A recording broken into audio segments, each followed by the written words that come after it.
Bien. ¿Qué tal? Buenas tardes a todos. Ahora sí que veo que hoy estamos poquitos. Qué bueno que algunos sí tuvieron chancecito de hacerse un espacio esta tarde para compartir esta pequeña charla que vamos a tener el día de hoy. Entonces ya nos vamos a dejar que Rocío esté lista para poder empezar.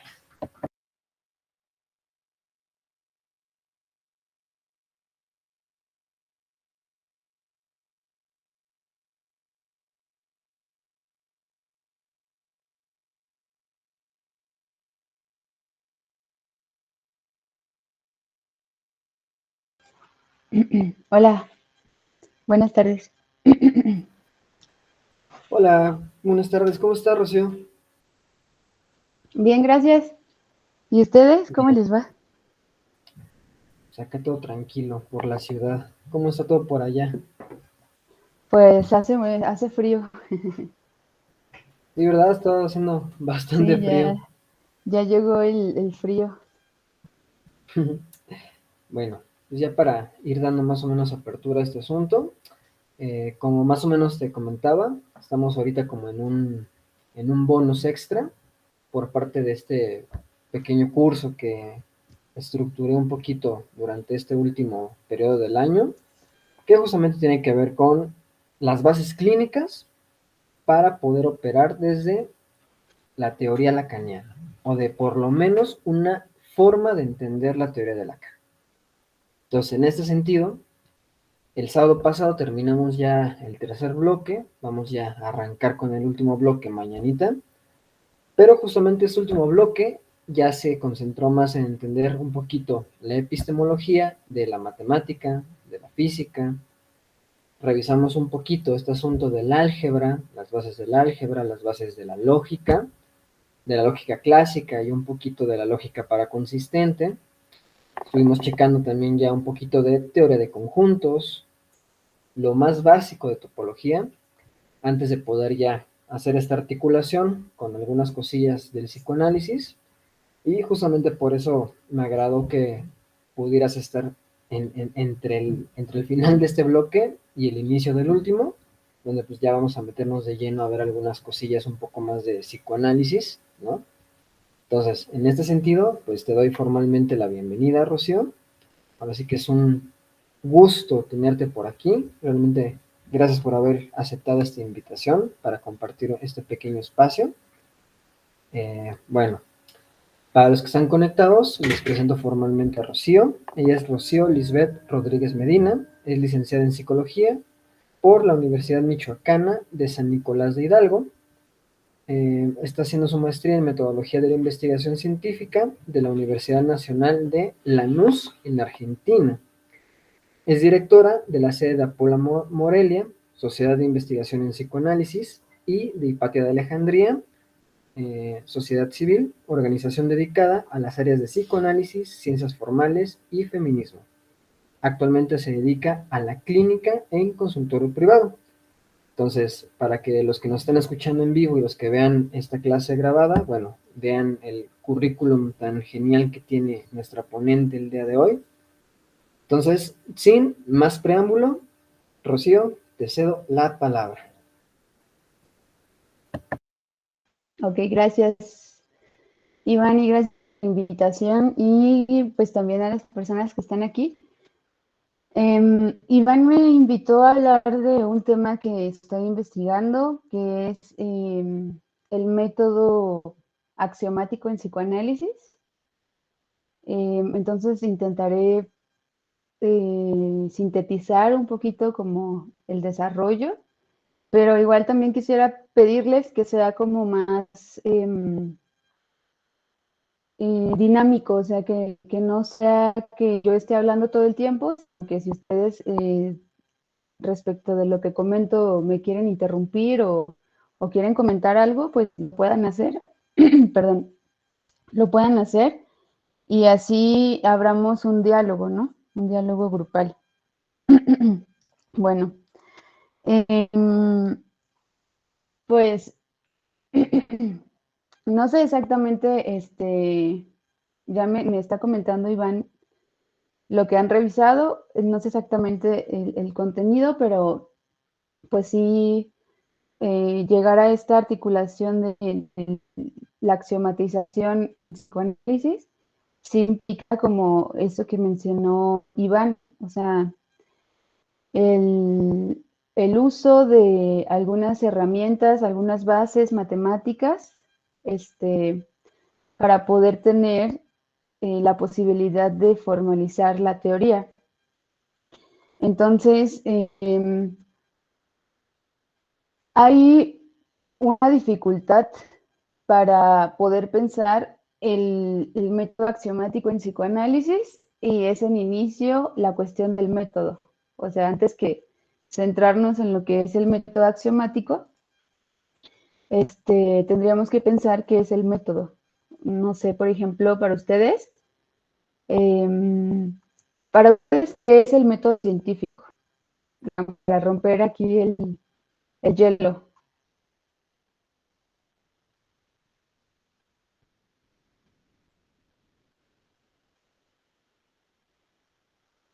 No sé si alguien quiere comentar qué es qué entienden por método científico.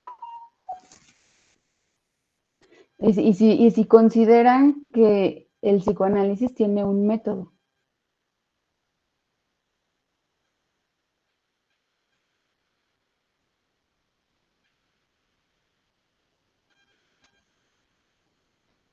Ok, creo que eso es un no.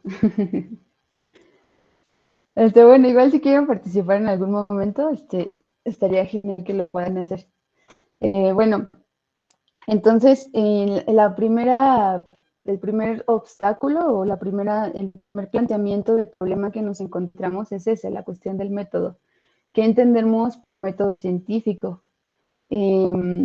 Porque generalmente hay muchas agrupaciones de psicoanálisis que niegan que el psicoanálisis tenga un método. Y ciertamente, digamos, en un estudio general o aproximado sobre la cuestión del método en psicoanálisis, este, yo, si bien mi posición no es que el psicoanálisis no tenga un método, sino que más bien los psicoanalistas no nos hemos preocupado por trabajar un método.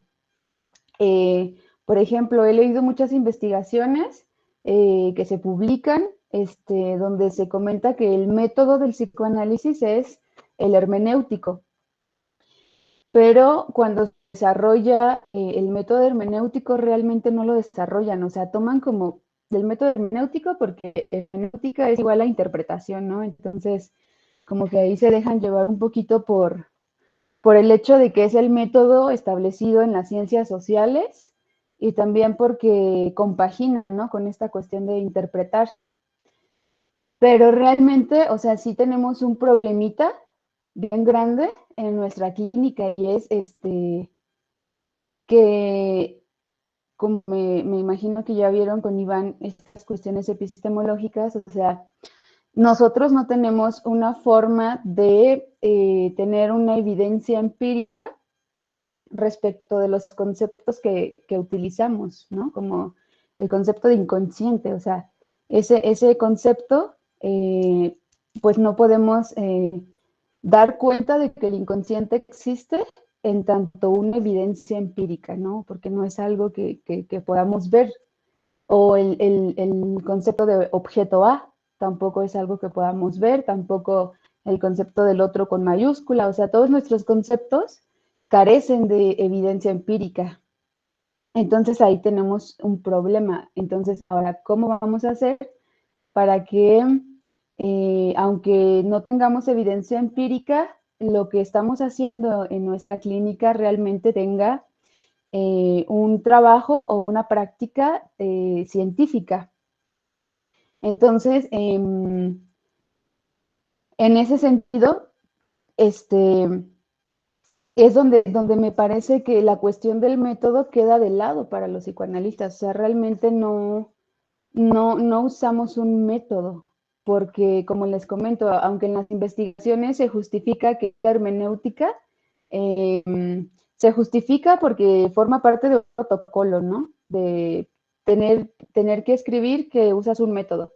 pero realmente trasladar eso a la clínica y dar cuenta de eso desde el método hermenéutico, pues no se puede tampoco, porque el mismo método hermenéutico tiene muchas contradicciones, o sea, el método hermenéutico es muy, eh, es muy, ay, se me fue esta palabra, como cuando haces mucho escándalo, pues muy controversial. El método hermenéutico es muy controversial para las ciencias sociales, porque el método hermenéutico no deja de estar plagado del sesgo del investigador. Entonces no hay una interpretación como lo formula la hermenéutica, que sería una interpretación casi casi pura. Y eso es imposible porque pues somos seres sociales y como investigadores, usando el método hermenéutico, de todas maneras, la manera en que interpretamos un hecho, ya tiene que ver con un sesgo personal que estamos metiendo ahí, ¿no? Entonces, el método hermenéutico no alcanza para explicar o para argumentar qué es el método que usamos. Y realmente en ese sentido a mí me parece que no tenemos un método, ¿no? O sea, por ejemplo, la gente podría decir, pues la asociación libre, sí, pero ¿cómo describes la asociación libre desde un método?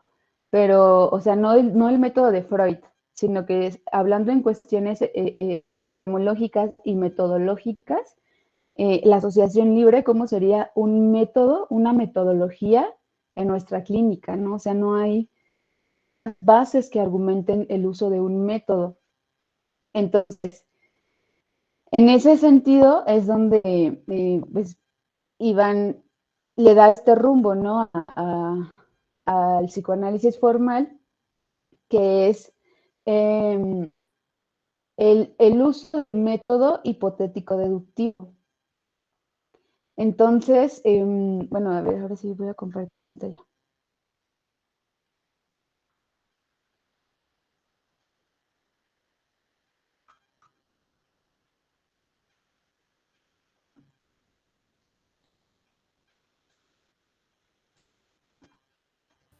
No sé si ahí se ve.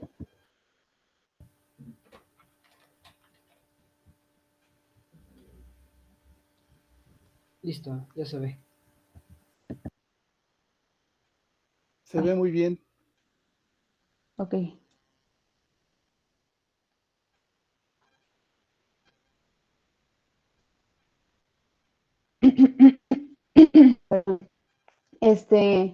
Bueno, entonces, este seguimiento que ha llevado Iván con estas herramientas o estas bases de la matemática, pues, tienen que ver con eso, con el método hipotético deductivo. Ahora, lo que nosotros hacemos, por ejemplo, en Apola, es integrar como estas vertientes que otros psicoanálisis hegemónicos no integran, ¿no? La epistemología, la lógica, y en este caso mi especialidad, digamos, o lo que yo estoy estudiando, pues es la metodología científica, porque como lo mencionó Iván, mi maestría es en metodología. Entonces, me estoy estudiando actualmente eso como metodología para el psicoanálisis. Eh, Ahora, otra cosa que es importante también es que estas disciplinas, que son la epistemología y la metodología, son disciplinas que son metacientíficas.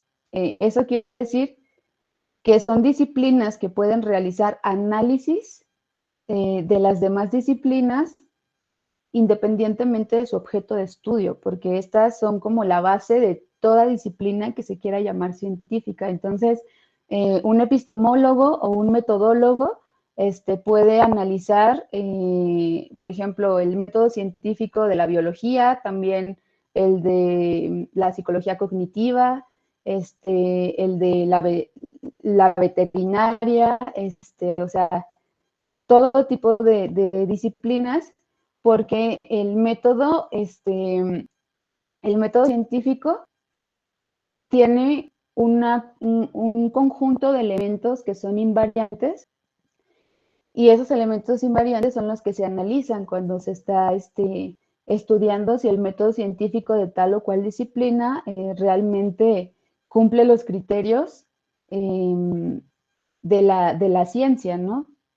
Y esta cuestión del método también va a diferenciarse en tanto, ¿qué entendemos por método científico? Por eso les preguntaba, ¿no? Porque mucha gente le tiene miedo al método científico o les da hueva, ¿no? Como que, ay, no, es que qué aburrido.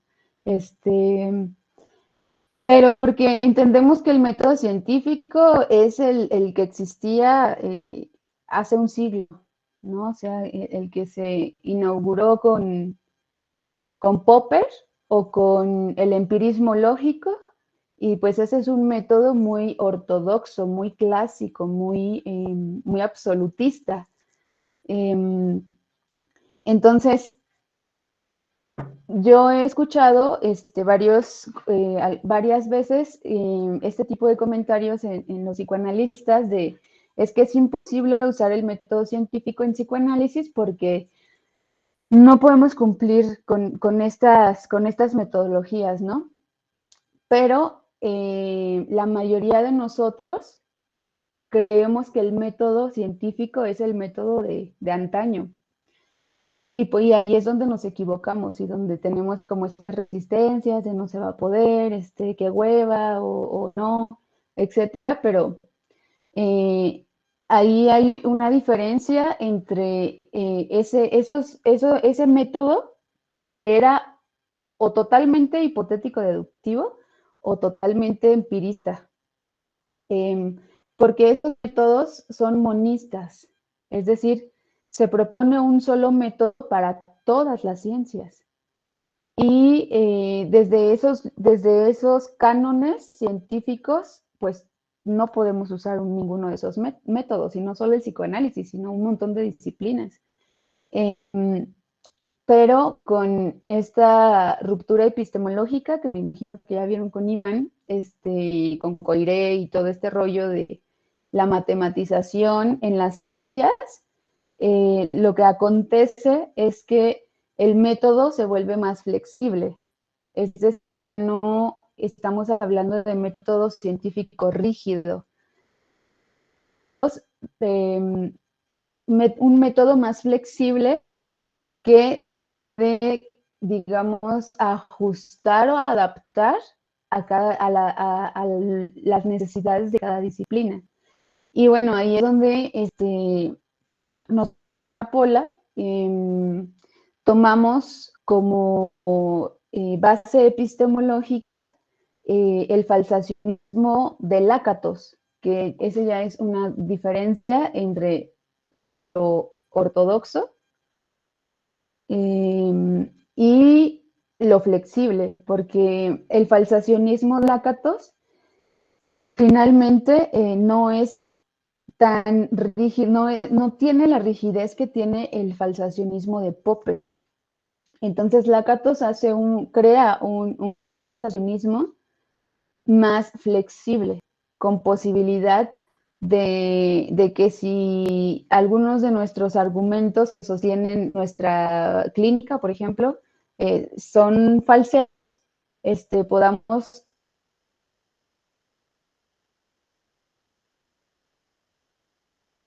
proponer nuevos argumentos y no con eso toda nuestra teoría excluida, ¿no? Entonces, en ese sentido,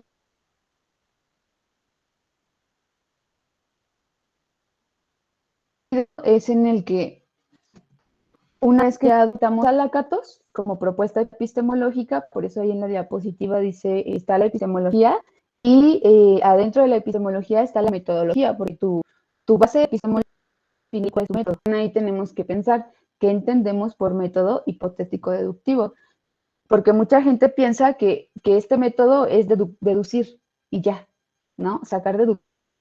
Y no, no es eso porque la deducción es una inferencia lógica que se alcanza después de esos anteriores y entonces ya después podemos comenzar a deducir y todo esto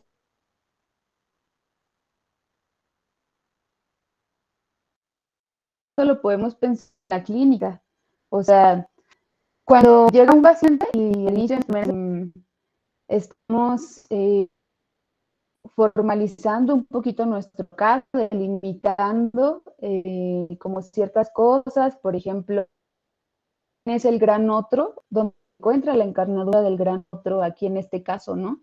Pongámosle en el caso Lupita, ¿no? O sea, en el caso Lupita, ¿quién cumple la función de encarnar al gran otro? ¿Cuál es ese gran otro? ¿Cuáles son los síntomas de Lupita, ¿no? O sea, como recopilamos datos, recopilamos material del caso y después con ese material que tenemos vamos construyendo el caso y vamos delimitando de acuerdo a nuestros conceptos teóricos. Entonces allí no tenemos deducción, ahí todavía no, porque es toda esta forma de ir armando nuestro caso. La deducción viene, o sea, la deducción en un análisis viene mucho después, ya cuando ya formalizamos más el caso, ya podemos empezar a intervenir más sobre sesión, etcétera. Entonces, la deducción vendría en el momento en el que comienza ya el análisis. ¿Por qué? Porque ya no solamente estamos recopilando información, delimitando esa información que tenemos, sino que ahora ya a partir de esa información que ya delimitamos, empezamos a hacer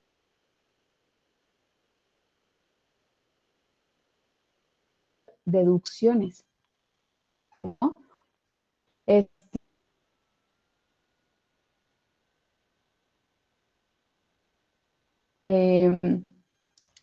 Y entonces hasta ese momento es cuando viene el momento de importancia de tener un método de psicoanálisis, pues además de que nos da la posibilidad de, de, de proponer nuestra práctica como en acercamiento a lo científico, además también nos da la ventaja y la posibilidad de trabajar nuestros análisis de una manera lógica, de una manera, ay, no sé si, ¿se me está cortando a mí?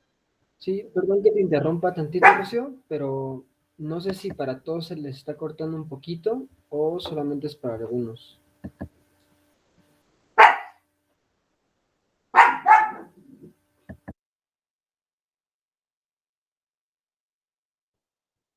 Sí se está cortando un poco. Ok, creo que sí es general, sí se está cortando un poquito, Rocío. Híjole, ¿y qué hacemos? Ajá, es que a mí no se me está cortando, pero no sé Ok. qué. Mm, No sé si quieras que, bueno, por lo que he escuchado luego con la señal de internet, se hace como más lenta cuando presentas y tienes la cámara al mismo tiempo. No sé si quieras que mejor presentemos tu presentación o si gustas con la cámara apagada, como tú Ah, o quieras, sea, para ver dejo si de podemos presentar. mejorar un poquito la señal.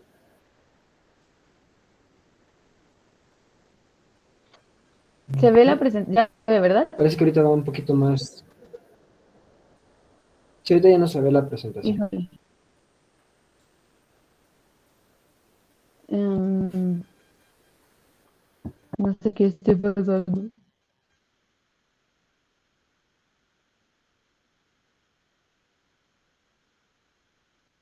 A ver.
Así que nomás denos tantito en lo que tratamos de resolver este asunto de la conexión.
Así que pequeños problemas de esto de la virtualidad, pero denos nomás unos minutitos.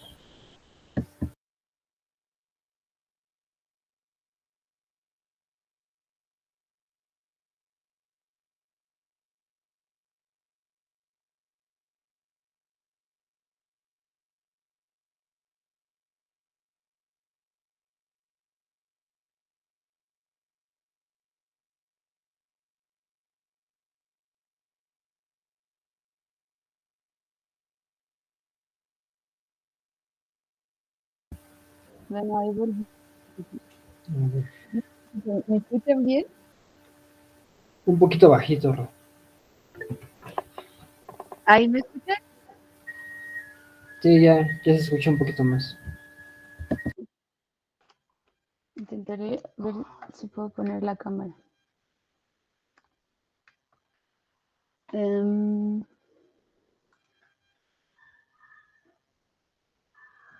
Ay, ni me veo yo.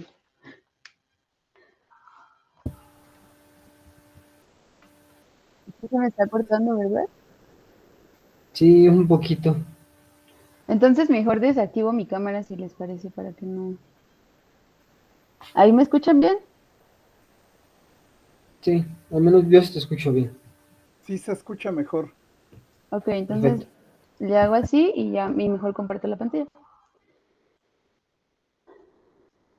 Em, bueno, entonces les decía que la ventaja de tener un método, además de esta parte que tiene que ver con la ciencia, también es que nos da a los psicoanalistas em, rigurosidad en nuestra clínica e incluso la posibilidad de que ante un método o el uso de un método, nuestros procesos de análisis sean más eficientes,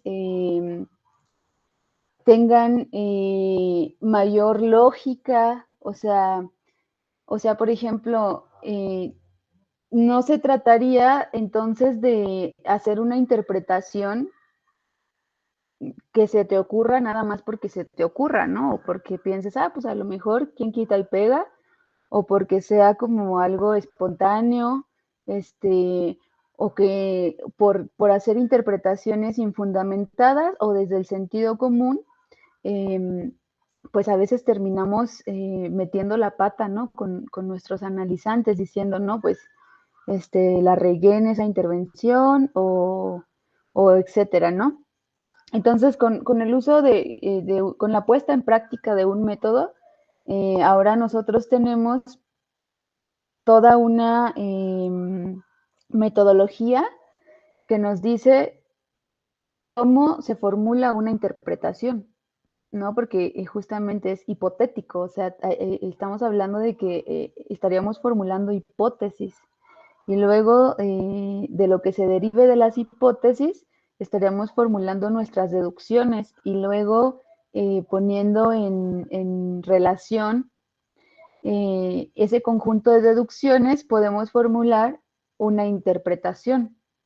Y entonces tener ya alguna interpretación o algunas interpretaciones contempladas para cierto caso y ya esperar el momento en el que la interpretación pueda ser comentada en el análisis, ¿no? Porque también eso formaría parte del método, no porque tú tengas una interpretación la vas a decir de inmediato. O sea, tienes que saber en qué momento quizá tu analizante esté preparado para recibirla.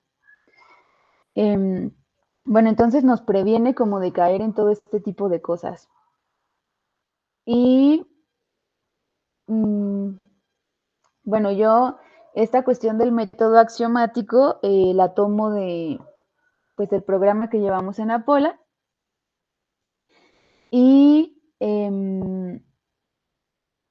como les mencionaba, el método que propone Lakatos, pues es el hipotético deductivo, pero también hay que entender que no hay un solo método hipotético deductivo, porque en ese sentido, pues tenemos distintos métodos hipotéticos deductivos. El primero, y que aunque no lo usemos, porque es muy rígido, pero fue el que creó el método hipotético deductivo, pues fue Popper. Entonces, es algo que si nos interesa como todo este tema, pues lo tenemos que conocer de cajón, ¿no? Y después de allí, el siguiente que desarrolló un método hipotético deductivo fue Lakatos. Y el último, digamos, método hipotético deductivo que se propuso fue el del grupo Bourbaki. No sé si ustedes conozcan el grupo Bourbaki. Ellos hicieron muchos cambios. Bueno, su propuesta fue trabajar sobre el método axiomático. Y ellos hicieron muchos cambios en lo que respecta al método axiomático, porque en inicio el método axiomático pues proviene de la geometría, de aquellas épocas de Platón, de Aristóteles, ¿no? De los primeros filósofos, y también pues de Grecia, de, de los griegos, que pues fueron los que desarrollaron la axiomatización. Y como todo proceso histórico, el método axiomático también es distinto el primero que el de ahora. El primero pues era un método axiomático muy rígido también.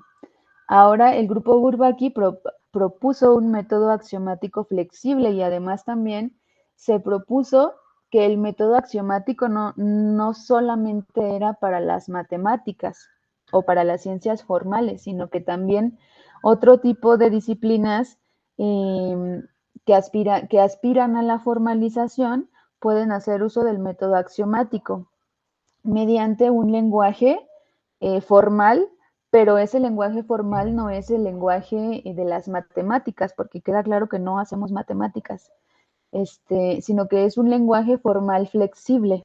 Flexible porque está en relación con el lenguaje científico, ¿no? Bueno, miren, esto era lo que les acabo de decir, pero se me pasó. Bueno, entonces, una definición de axioma, así como muy general y desde el sentido común, pues es que un axioma es una verdad sin evidencia, ¿no? O sea, es algo que una frase o algo que se formula como una verdad y que no necesita evidenciarse. Pero esa definición es una definición antigua. Entonces, en esa época, la definición del axioma era enunciados analíticos a priori que no requieren de la experiencia para justificar la verdad de sus afirmaciones, sino solo de las relaciones lógicas, como por ejemplo la geometría de Euclides. Punto es el que no tiene partes, ¿no? Ahí tenemos un axioma. Una línea tiene una dimensión, ¿no? Ahí hay un axioma y obviamente Euclides pues nunca buscó evidencia empírica sobre eso porque son proposiciones lógicas. Entonces, el que le otorga ese canon en la ciencia al método axiomático, pues es Euclides, con su obra Los Elementos. Y de ahí en adelante, pues esto siguió cambiando este método. Y esto viene también de la mano con el cambio de la matemática, ¿no? Porque también, como veían con Iván, pues la matemática tiene distintos enfoques. Entonces, no todos los matemáticos llegaron a pensar que las matemáticas eran solo lógica, ¿no? Había matemáticos que proponían que la matemática era un proceso cognitivo. Entonces, el método axiomático va quedándose como teniendo un lugar muy importante en las ciencias, en tanto que la matemática se convirtió en una ciencia demostrativa. Entonces, esa es como la contraparte del método empirista, lógico en sus diferentes derivaciones, porque tampoco hay un solo método, ¿no? Pero, por ejemplo, en el método empirista va a haber confirmación, que sería confirmo mis hipótesis a partir de este hecho o esta evidencia empírica, ¿no? Entonces va a haber confirmación, el confirmacionismo, o va a haber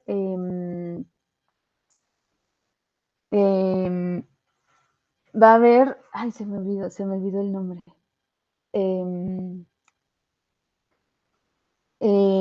El criterio por medio de la evidencia. Entonces, estos apuntan a que lo que confirma una hipótesis, pues sí tiene que ver con una cuestión del orden de la experiencia, ¿no? Del orden de lo fáctico. En cambio, el verificacionismo, esa era la palabra.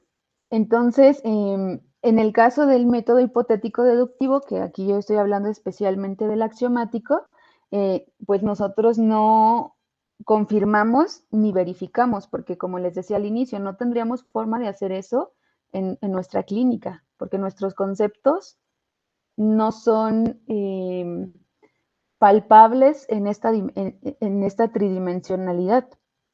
Entonces, lo que nos queda es la demostración, que la demostración también es una forma de comprobar hipótesis. Y así es como se va estableciendo más el método axiomático. O sea, el método axiomático es una estructura, ¿sí? Es una estructura compuesta por principios, axiomas, postulados e inferencias deductivas que derivan teoremas. Entonces, en inicio, pues es una estructura, ¿no? Una forma de acomodar nuestra teoría, una forma de escribir nuestra teoría, de poner orden a esa teoría. Y bueno, aquí están algunos otros científicos que contribuyeron a la axiomática moderna, como Descartes, como Spinoza, como Pascal, Galileo y Newton. Y después viene lo que les comentaba, ¿no? De la ruptura epistemológica, que me imagino que ya la vieron, con el quinto postulado de Euclides. Entonces, cuando viene esta ruptura epistemológica, pues también se tiene que encontrar un modo diferente de conceptualizar un sistema axiomático, o sea, se cambia el método axiomático. Y aquí, si ustedes se dan cuenta, con esta ruptura epistemológica, nos dice ahí en la diapositiva, pues que el requisito de evidencia empírica queda completamente dejado de lado, ¿no? Y bueno, a estas aportaciones al método vienen a realizar, por ejemplo, las geometrías no euclidianas. Ya, ya se rompen, ¿no?, con esa geometría euclidiana y de ahí en adelante las nuevas geometrías pues siguen aportando al método. También algunos matemáticos importantes en aquella época. Y pues lo que vieron con Iván, ¿no? La lógica, la teoría de conjuntos, etcétera, ¿no? Entonces, todo este movimiento que pasó en la matemática y en la lógica, en esa ruptura epistemológica, pues fue algo que aportó muchísimo a la nueva concepción del método axiomático, porque se rompe con la idea del absoluto. Y eso lo podemos dar cuenta, por ejemplo, en la paradoja de Russell. O sea, se empiezan a integrar conceptos a la lógica y a la matemática que antes se excluían. O sea, antes en las matemáticas o en la lógica, que haya una contradicción o que haya una paradoja era imperdonable, porque las matemáticas tenían que ser exactas. Pero con el desarrollo de todas estas teorías, pues los matemáticos llegan a un pozo sin salida, ¿no? O sea, llegan a las paradojas, a las contradicciones, a la incompletud, etcétera. Y eso realmente es algo que a nosotros como psicoanalistas pues nos beneficia bastante. Y bueno, yo me enfoqué un poco más en el grupo Bourbaki, porque como les comento, pues fue el último que propuso el método axiomático y que ellos buscaban justamente darle una estructura más flexible. Y ahora, ¿cuál es la importancia? O sea, ¿cómo nosotros podríamos ir integrando el método axiomático en el psicoanálisis? Pues primero, conociendo la diferencia entre lo que es el lenguaje natural y lo que es el lenguaje formal. El lenguaje natural es el que conversamos cotidianamente, ¿no? Que no tiene términos específicos, tiene un fin comunicativo, etcétera. Pero el lenguaje formal ya tendría que ver con este lenguaje que utilizamos en psicoanálisis, ¿no? O sea, que es el que de alguna manera han intentado hacer aquí en este seminario y que intentamos hacer incluso en este momento, ¿no? Hablar el lenguaje formal, pues es formular un conjunto de proposiciones lógicas que puedan funcionar como axiomas. Por ejemplo, un significante en tanto tal no significa nada. Un sujeto es lo que representa un significante para otro significante. El lenguaje está estructurado como un lenguaje.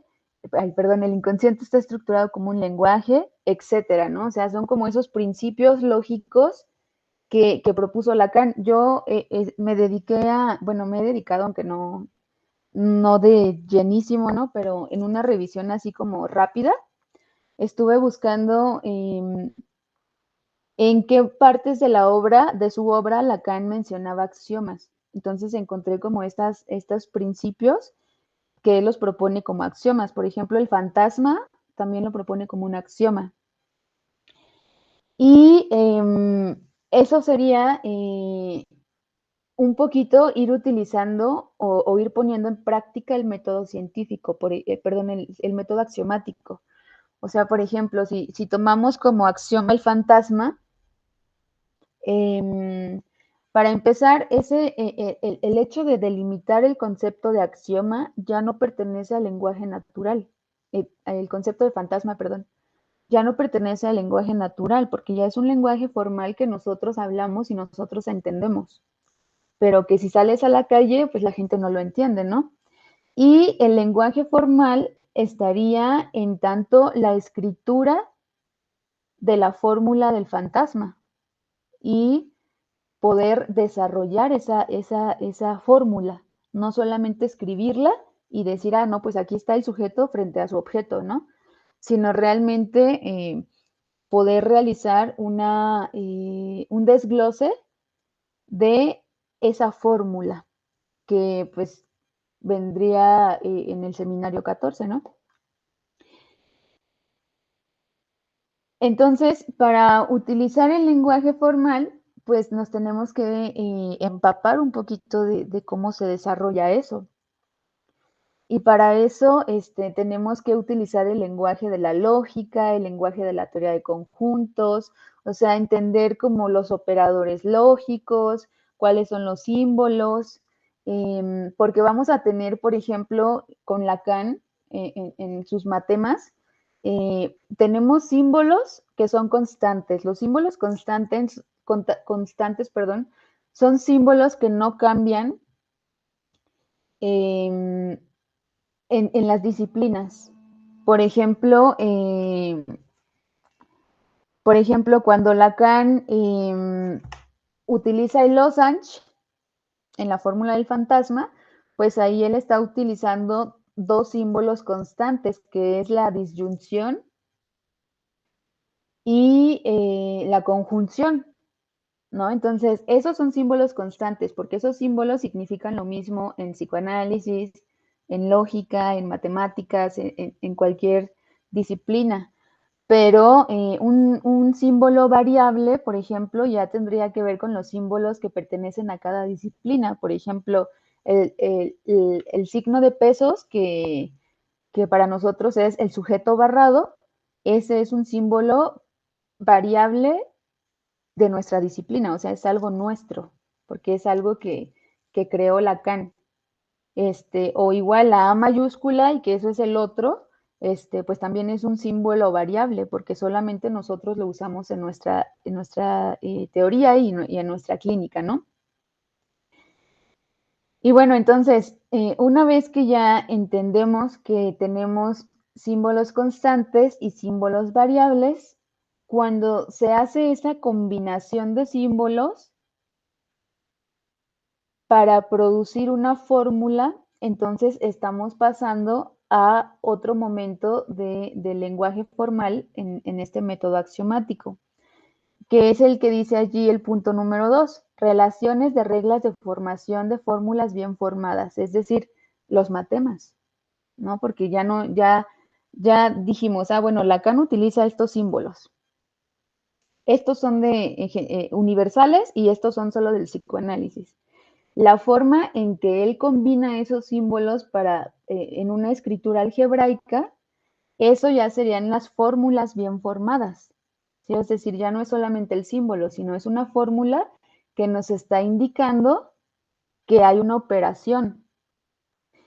Y esa sería la regla de transformación de las fórmulas. Por ejemplo, en el grafo del deseo, ahí podemos ver las reglas de transformación de fórmulas, porque conforme vas subiendo, digamos, el recorrido el recorrido del sujeto, primero tenemos el A mayúscula, que es el otro, después tenemos la demanda del otro en su fórmula, ¿no? Después tenemos la fórmula del fantasma y así sucesivamente. O sea, ya cuando Lacan integra objetos matemáticos o modelos más desarrollados donde no solamente integra una fórmula algebraica, sino que utiliza un conjunto de fórmulas en un solo objeto, entonces ahí ya hay reglas de transformación, porque un matema se relaciona con otro y ese a su vez se relaciona con otro. Otro ejemplo podría ser el enlace Borromeo, porque ahí Lacan, a cada elemento del enlace Borromeo le adjudica una función, como el goce del otro, el goce fálico, el sentido, el real, etcétera, ¿no? Entonces ahí también tenemos reglas de transformación, que sería cómo se relacionan todos esos elementos algebraicos entre sí y ya no solamente de manera aislada. Bueno, no sé si hasta aquí hay alguna duda, ya voy a ir cerrando, pero no sé si hay alguna duda.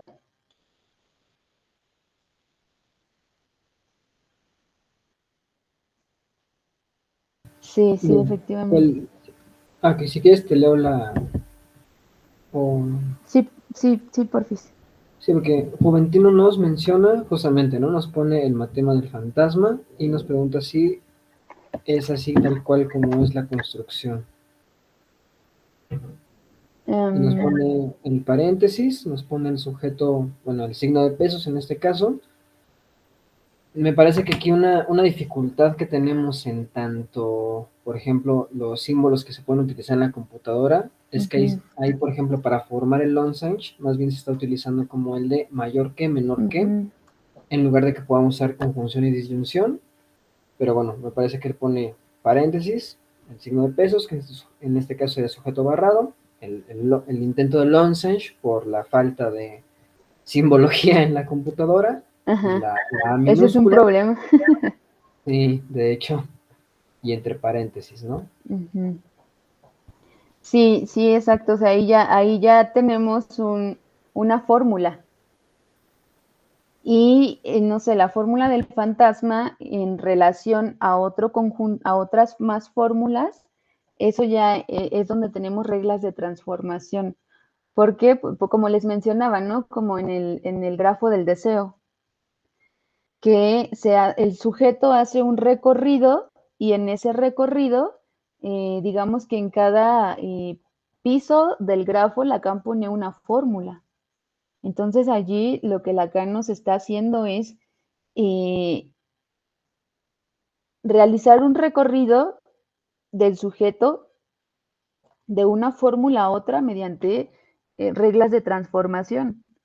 Y todo eso pues tendría que ser argumentable, es decir, cómo pasamos del A mayúscula a la demanda del otro, ¿no?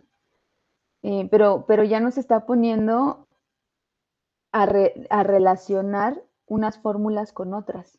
O sea, es decir, que los matemas de Lacan no están aislados, sino que forman parte de una misma teoría, teoría con tintes formales, y nosotros tendríamos que ser capaces de conocer cuáles son esas reglas de transformación entre un matema y otro. Y por eso es importante tener un método.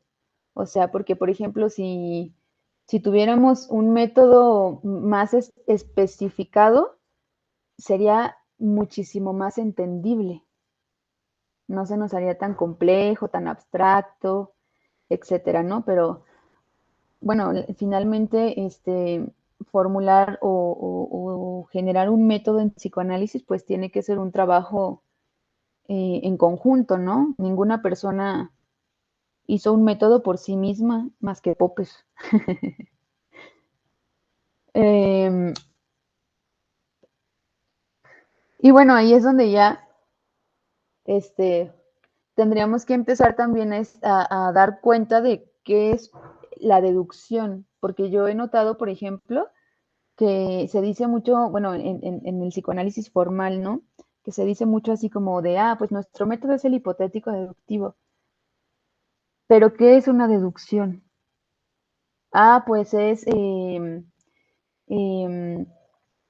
poder formular una, una propuesta derivada de otra, ¿no? O formular un enunciado derivado de otro. Pues sí, eso es la definición de deducción, pero es desde el sentido común, ¿no? Entonces, tenemos que saber bien de qué hablamos cuando estamos hablando de deducción y de hipótesis, de hipotético deductivo. Cómo relacionan las hipótesis con las deducciones. Y todo esto es bien importante porque a lo mejor en este momento, ustedes pueden decir, ay, pero ¿esto qué?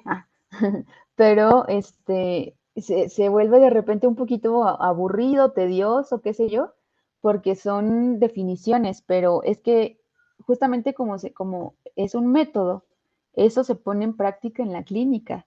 O sea, uno va generando hipótesis sobre el caso, ¿no? Mi hipótesis es que este paciente o que este analizante, no sé, lo que realiza sintomáticamente en sus relaciones con los iguales, tiene que ver con la trama edípica que llevó en esa lógica, no sé, o sea, uno va formulando ciertas hipótesis, ¿no? O, por ejemplo, ¿no? Incluso formular, por ejemplo, yo me dedico a atender también con perspectiva de género. Y de repente hay pacientes mujeres que yo formulo como hipótesis que sufrieron un abuso sexual, pero que en ese momento quizá pues no puedo llevar ese análisis directamente al encuentro con mi hipótesis, ¿no? Porque tengo mi hipótesis, pero tengo que estar produciendo material para poder llegar a una buena deducción que acompañe esa hipótesis, ya sea para falsearla o para sostenerla.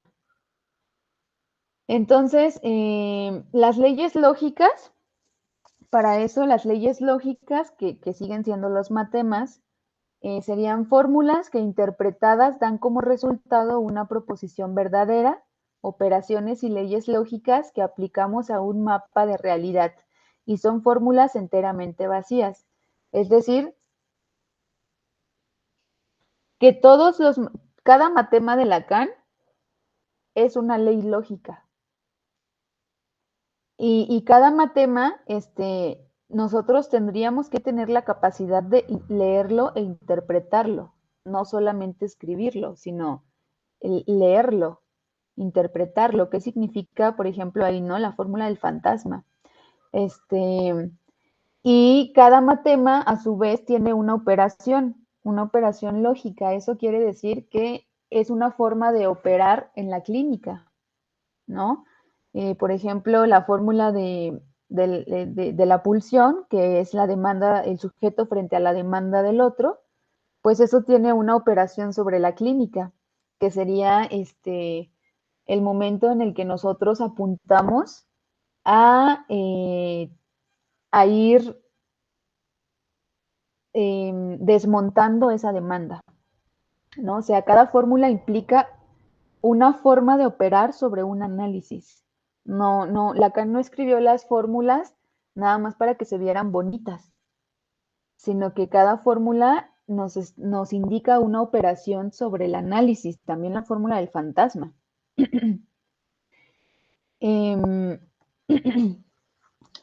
Y bueno, lo que se refiere respecto de que son fórmulas enteramente vacías, quiere decir que como expresan una operación lógica sobre el análisis o sobre un caso clínico, el hecho de que sean fórmulas enteramente vacías quiere decir que son invariantes, es decir, que son fórmulas que se pueden aplicar a nuestros distintos casos clínicos. Y como son enteramente vacías, pues la interpretación de la fórmula ya dependería de cada caso. Ahí ya tendríamos el caso por caso, ¿no? Pero en sí la operación que señala un matema es invariante.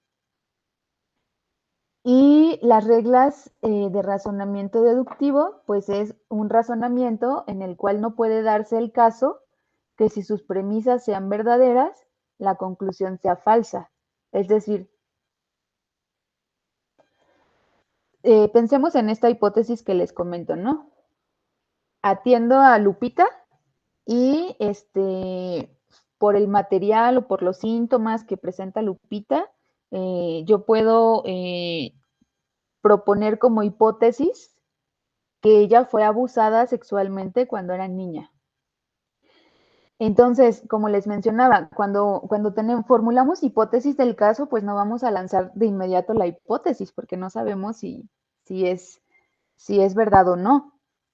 Entonces, tenemos que seguir indagando con el material que nos otorga el analizante, y con ese material, entonces, a partir de esa hipótesis, yo puedo formular ciertas premisas que parece que siguen el camino de esa hipótesis, ¿no? Por ejemplo, la paciente llega y dice que soñó que un demonio la estaba violando, ¿no? Entonces, uno va cachando cierto material que dices, aquí hay como ciertas premisas que están contrastando con mi hipótesis. Pero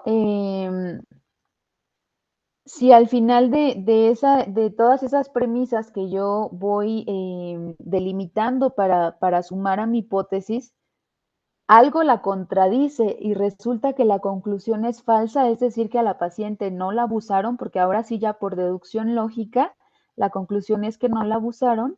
Entonces, si mi conclusión es falsa, mis premisas son falsas y mi hipótesis es falsa. Pero no podemos caer en una contradicción de aceptar premisas verdaderas y conclusión falsa, ¿no? O sea, ahí ya estamos rompiendo, ahí ya estaríamos rompiendo la lógica. Y al proceso inverso de transformar el lenguaje formal al lenguaje natural se llama interpretación. Es decir, tú como analista llevas la escritura de tu caso clínico en estos términos formales, desde la formulación de hipótesis e inferencias lógicas, para que a partir de las deducciones puedas llegar a esa conclusión. Supongamos que mi hipótesis es verdadera.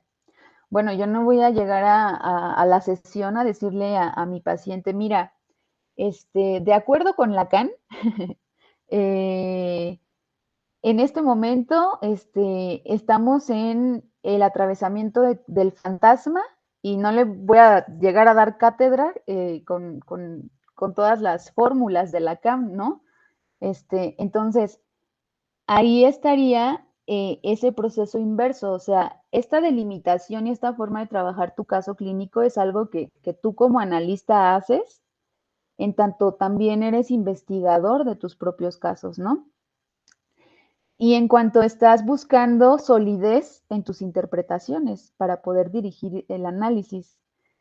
Y que yo ya todo eso que formalicé lo pueda convertir en una interpretación entendible para mi analizante, eso es transformar el lenguaje formal al lenguaje natural, o sea, es producir la interpretación. Y entonces ahora sí ya dices, bueno, este caso ya está preparado, Lupita ya está preparada para asimilar esa conclusión, ¿no? Entonces ya llegas y le dices, a ver, Lupita, de acuerdo a lo que has comentado en esta sesión y en esta, más aparte, tu sueño y qué sé yo, ¿no? Ahí haces como el conjunto de material que aporta a eso y entonces ya le puedes formular esa interpretación. ¿No te parece que quizá este, eso fue un abuso sexual? Entonces ahí tú ya estás haciendo una interpretación, ¿no? Y ya depende de tu trabajo como analista, primero en tu formalización y después en tu forma de llevar a tu paciente a la asimilación de esa verdad, de ahí va a depender cómo se tome el paciente tu interpretación. Si tú le lanzas la interpretación en un momento que el paciente no está preparado, pues el paciente lo siente como una agresión, ¿no? Entonces, esa es como la importancia de sostener un método, de sostenernos en un método, que nos volvemos más rigurosos en cuanto a cómo formular nuestras interpretaciones y en qué momento dirigirlas y cómo hacerlo.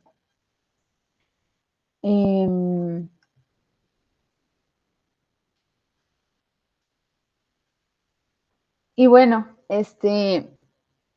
Eso también tendría que ver con cómo llegamos a la deducción, ¿no? Yo les decía, al inicio de un análisis, pues no vamos a estar deduciendo, claro que no. Digamos que este esquema son los pasos lógicos de la investigación científica, ¿no? De este método. Tenemos la analogía, abducción, deducción e inducción.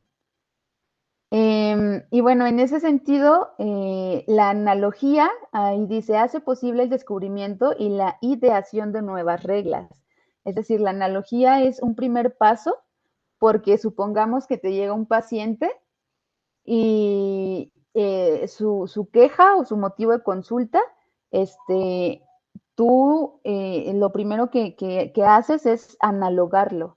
A lo mejor, no sé, cuando pensamos, este caso se parece mucho a este, ¿no? O este caso me parece que tiene mucha similitud con esto que dijo Freud, ¿no? O sea, estamos haciendo una analogía. Y después de la analogía viene la abducción. La abducción sería la primera hipótesis que formulamos. Y esa primera hipótesis sería, por ejemplo, ¿cuál es tu diagnóstico del caso, no? Por ejemplo, llevemos la misma lógica. Llega un paciente y su discurso está como entre que tú lo escuchas entre la neurosis, pero también con unos tintes medios holofraseados, ¿no? O sea, unos tintes medio psicóticos.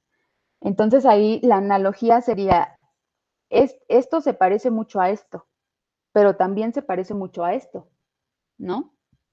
O sea, por analogía se parece a la estructura de la neurosis y también a la estructura de la psicosis, ¿no? La abducción sería esa primera hipótesis donde tú ya formulas, pues me parece que más bien lo que tiene este paciente o esta paciente, supongamos que otra vez es Lupita, más bien Lupita tiene como hipótesis inicial una estructura neurótica histérica, pero esa histeria está llevada como a unos extremos que cuando su histeria está tan atrofiada, es cuando empieza a sonar un discurso un tanto psicótico, pero no es psicótica, ¿no? Descarto que haya algo de psicosis en este caso y formulo esta primera hipótesis inicial. Entonces, la abducción va a ser el diagnóstico que tú le des a ese caso, ¿no? Diagnóstico no en tanto una patología, sino en tanto qué estructura clínica para el caso.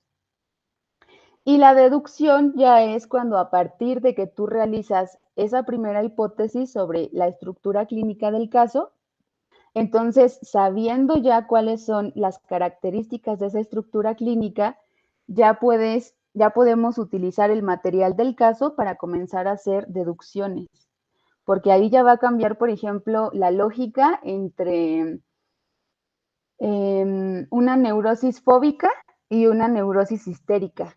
Entonces, si ya cambia eso, también cambia la forma de hacer deducciones, porque no van a llevar la misma lógica. Y la inducción ya sería cuando ya el análisis está más avanzado y, por ejemplo, el analizante ya empieza o ya tiene que comenzar a realizar actos analíticos, es decir, llevar aquello que aprende en el análisis al acto, afuera en su contexto, pero un acto analítico, ¿no? O sea, poner en acto su deseo, por ejemplo. Eso ya es una inducción, porque ahí ya hay un encuentro con algo del orden empírico.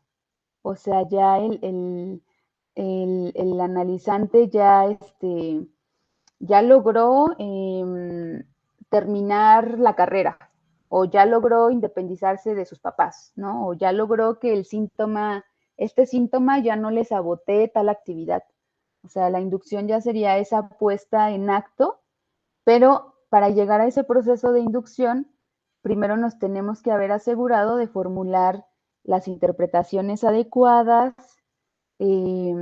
para que entonces, si esas interpretaciones sí cumplieron el objetivo que buscábamos, entonces el analizante ya puede pasar al acto analítico, ¿no? Ya sería el último proceso del método hipotético. Y bueno, la diferencia entre ese método axiomático antiguo, donde un axioma era una verdad en sí misma, y el método axiomático actual, pues sería que el axioma no es una verdad en sí misma en la actualidad, sino que el axioma es una premisa que consideramos verdadera, pero que tenemos que demostrar. Por eso les mencionaba esta diferencia entre la comprobación y la verificación, y por otro lado la demostración. Nosotros podemos demostrar por medio de toda esta lógica, pero no podemos verificar, porque el inconsciente no se verifica, no tiene realidad empírica, ¿no? Lo que podemos hacer es demostrarlo, más no comprobarlo. Y a esa serie de demostraciones que se realizarían por medio de los matemas, si es que la lógica de esa demostración es coherente y es consistente, entonces vamos a tener lo que es un teorema. Y ese teorema, pues esas ya son las proposiciones que se demostraron, ¿sí? Por ejemplo, un axioma podría ser un sujeto es lo que representa un significante para otro significante. Eso es un axioma.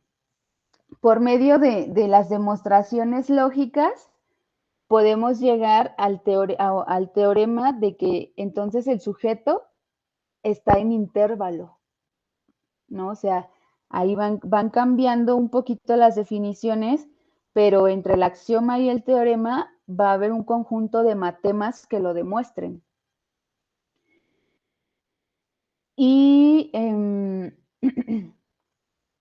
ese sentido, pues vamos a tener los elementos del método axiomático, que es el lenguaje, o sea, nuestro lenguaje conceptual, las proposiciones o fórmulas, como estas que hemos mencionado, las reglas, que serían los matemas, y la demostración, que ya sería como yo demuestro, que eso ya creo que sería más avanzado. Creo que en este momento en psicoanálisis no hacemos prácticas de demostración, porque una demostración sería que yo, o que cualquiera de ustedes pudiera presentar, digamos, un caso clínico demostrando cómo en su práctica clínica ese caso clínico sí estuvo llevando un proceso de cura a partir de demostrarlo en lenguaje formal. Y creo que esa parte de la demostración, pues sí, todavía es algo que tendríamos que ir construyendo, porque no somos todavía, me parece que aún no somos capaces de realizar demostraciones. Pero no sé, esa es mi impresión, ustedes pueden tener otra impresión, ¿no? Y bueno, ya nada más para finalizar, este método axiomático puede ser puesto sobre o propuesto sobre el psicoanálisis también, en tanto que el método axiomático moderno contempla o está en relación con la propuesta de Lacan. Porque para los sistemas axiomáticos modernos, a diferencia de los anteriores, que eran sistemas que se consideraban completos, para los sistemas, la axiomática moderna, un sistema axiomático puede ser consistente, pero no es completo. O sea, Gödel fue el que realiza este aporte al método axiomático, ¿no? Un método axiomático no puede ser un sistema completo, es incompleto, hay incompletitud. Y eso está acorde también al pensamiento de Lacan, porque para Lacan hay incompletud. Entonces, es una propuesta metodológica que compagina con la propuesta de Lacan, ¿no?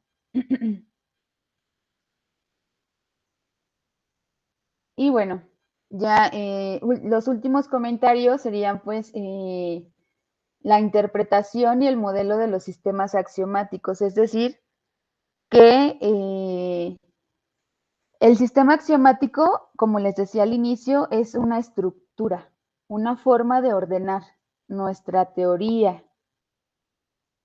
y que además esa forma de ordenar nos dice cómo operar, ¿sí?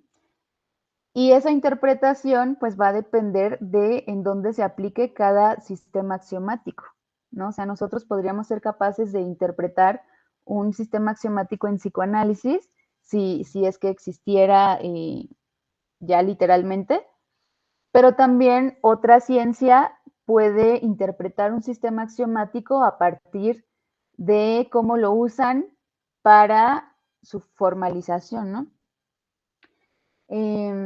Luego dice constructos formales y realidad, utilidad de los sistemas axiomáticos. Esto quiere decir que el sistema axiomático, si bien es algo hipotético deductivo, el objetivo o el uso de un sistema axiomático es aplicarlo a la realidad. ¿Sí? Si nada más tenemos el sistema axiomático ahí para que se vea bonito, pues entonces no está operando ese sistema axiomático, ¿no? No nos sirve de nada. El sistema axiomático es para aplicarlo a la realidad. Y el tercer punto es la aplicación a otros campos, es decir, que con la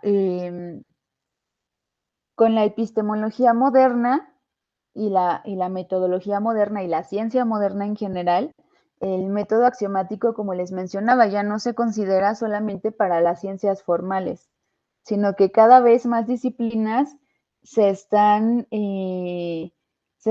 adhiriendo al método axiomático. O sea, como ya es más flexible, entonces ya hay posibilidad de poder proponer un sistema axiomático, ¿no? Y eso, como les mencionaba, me parece que es una ventaja para el psicoanálisis, porque cuando Lacan vivía, pues la epistemología y metodología de su época no le alcanzaron y no le alcanzaban para poder proponer el psicoanálisis desde ahí, porque ya fue algo que, o sea, estos cambios en el método es algo que empieza a devenir después de la muerte de Lacan, ¿no? Entonces, creo que Lacan ahí nos dejó como algunas bases, pero ya que nosotros podamos seguir o darle continuidad a esa propuesta, pues sí, eso ya es algo completamente de nosotros, porque nosotros ya contamos con todos estos elementos. Y bueno, eso es en general lo que es el método axiomático. No sé qué les haya parecido, si a lo mejor esperaban algo más de psicoanálisis y no tanto de la estructura del método.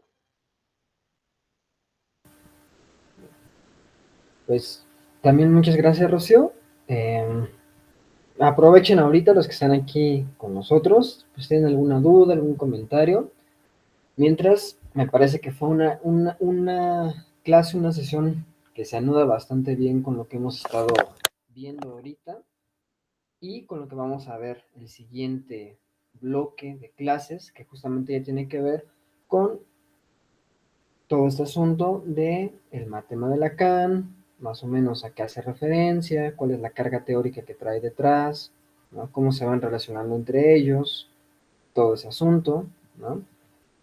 Yo mientras voy aprovechando, mientras los demás se animan a lo mejor a hacer algún comentario, alguna pregunta, a, no sé, colocar sobre la mesa, ¿no? Ahorita que vas diciendo esta parte de la demostración lógica, que quizás ahí vamos todavía como caminando, ¿no? Que en la demostración lógica también tenemos este asunto del contraejemplo, ¿no? Que se rastrean elementos, ¿no? Que pueden falsear el asunto, incluso en lo que está ocurriendo, vamos a decirlo así, como en el mundo fáctico, ¿no? En el mundo de afuera, no nada más en la parte formal. Entonces, en ese sentido, a lo mejor el contraejemplo nos puede ayudar bastante a nosotros en la clínica, no lo sé, yo lo pongo aquí sobre la mesa, justamente para poder decir, bueno, estas hipótesis que tengo se van confirmando, justamente como lo vas mencionando, tengo mi colección de elementos que van confirmando mis hipótesis, entonces suelto mi interpretación, cierro con eso y vuelvo a producir, ¿no? Entonces, no sé, es algo que quería colocar ahorita, aprovechando que el tema se tocó un poquito por ahí, pero bueno, igual, aprovechen los que andan por aquí para hacer alguna pregunta, algún comentario.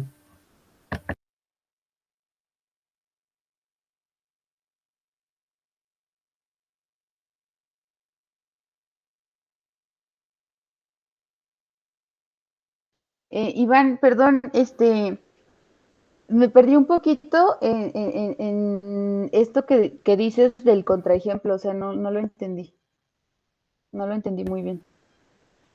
Ah, que justamente, ¿no? Para poder ir demostrando un poco este asunto de a lo mejor cómo voy formalizando mi caso clínico, tengo un poquito el contraejemplo porque voy rastreando algunos elementos que va introduciendo la narrativa, que va introduciendo el paciente al momento de generar un poco más de contenido, que se van anudando justamente a los señalamientos que ya tengo, a lo mejor alguna que otra confrontación que se puso sobre la mesa, algún esclarecimiento que hubo.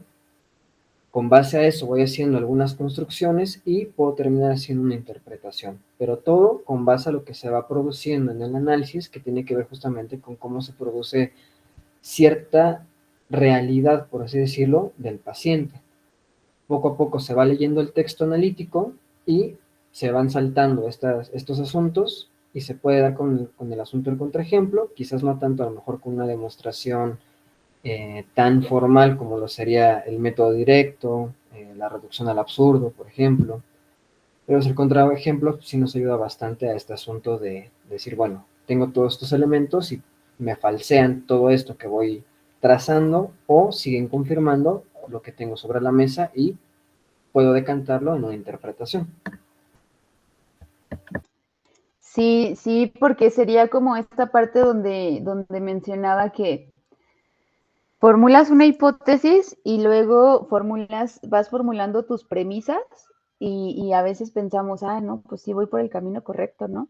Pero si de repente llega algo de que se produce en el material y que aparece como un contraejemplo, entonces tu conclusión es falsa, ¿no? Entonces todas tus premisas son falsas y tu hipótesis es falsa. Entonces, a lo mejor ahí, y que eso no necesariamente es algo negativo, o sea, a lo mejor toda esa construcción que hiciste al final resultó falsa, pero en esa falsedad surge lo verdadero, ¿no? Entonces, sí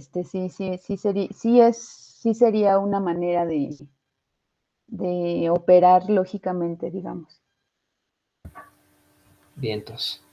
En ese sentido, también nos menciona Juventino, excelente conferencia, nos ayudó a comprender lo que hemos visto en el curso. Bien, gracias Juventino. No sé si alguien tiene alguna duda, algún comentario que quiera externar. No, finalmente, como dice Rob, quizás vimos más la parte del método, a lo mejor el psicoanálisis lo hemos dejado un poquito de ladillo, pero ok. Tenemos a Noemí, ¿levantaste la mano o se te escapó?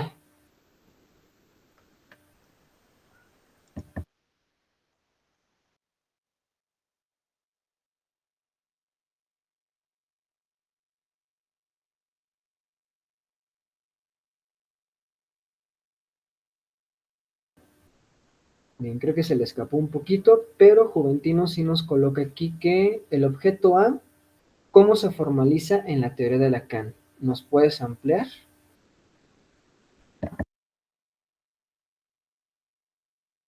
Pues ahí sería un ejemplo de la diferencia entre los elementos que les mencionaba del sistema axiomático. Por ejemplo, les decía, un elemento son los símbolos, ¿no? Los símbolos constantes y los símbolos variables. En este caso, el A minúscula, si lo utilizamos como la letra ¿no? Ahí tenemos una diferencia, porque en sí, el objeto A, por la mera escritura que tiene, ya está formalizado. ¿Por qué? Porque es el A minúscula, es un símbolo algebraico para Lacan, ¿no? Porque es el A minúscula.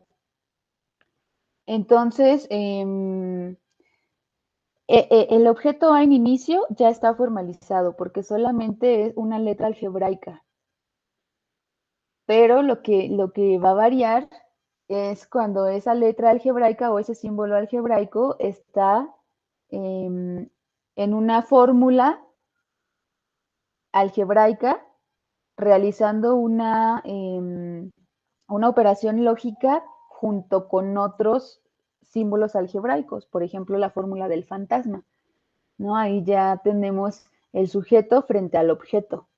Entonces ahí sí ya tendríamos la posibilidad de seguir desarrollando toda la fórmula del fantasma, y ahí el objeto A está operando desde una función, pero el objeto A en sí mismo ya está formalizado porque es una letra algebraica. Entonces ahí es importante diferenciar entre los símbolos algebraicos y los matemas, porque los símbolos algebraicos solo va a ser eso, la letra. Por ejemplo, A mayúscula, sabemos que es el gran otro.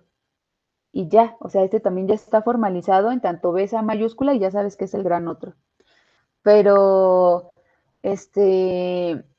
no sé, esa A mayúscula en la fórmula del fantasma obsesivo ya está desarrollando toda una operación lógica porque está produciendo esa operación en su relación con otros símbolos algebraicos y con operadores lógicos. Entonces ahí es necesario diferenciar entre letras algebraicas y matemas, ¿sí? Un matema es algo que sí va a tener una demostración, porque sí va a decir un conjunto de desarrollos lógicos. Un símbolo algebraico no necesita demostración porque solamente es la escritura formal de una función, digamos, no sé si me explico. Sí, muchas gracias. Sí, de nada.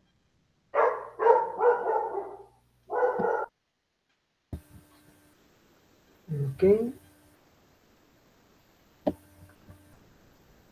También nos menciona Noemí que fue un gran complemento para las clases. Ok. Muchas gracias. Ahora sí que sí fue una muy buena exposición, Ro. También nos dice de Faris Stream. Así que tu nombre no me lo sé, pero lo leo así como está aquí. Es sumamente fascinante, muchas gracias. Y efectivamente, creo que sí fue como un muy buen complemento lo que hemos ido colocando sobre la mesa en el curso. Ya si quieres después charlamos un poquito de qué direcciones ha ido tomando este asunto y en qué lugares están posicionados los que andamos aquí estudiando desde este lugar. Pero bueno, te agradezco nuevamente haber aceptado esta invitación. Me parece que fue algo muy puntual, muy bien presentado, muy bien articulado. Entonces, muchas gracias.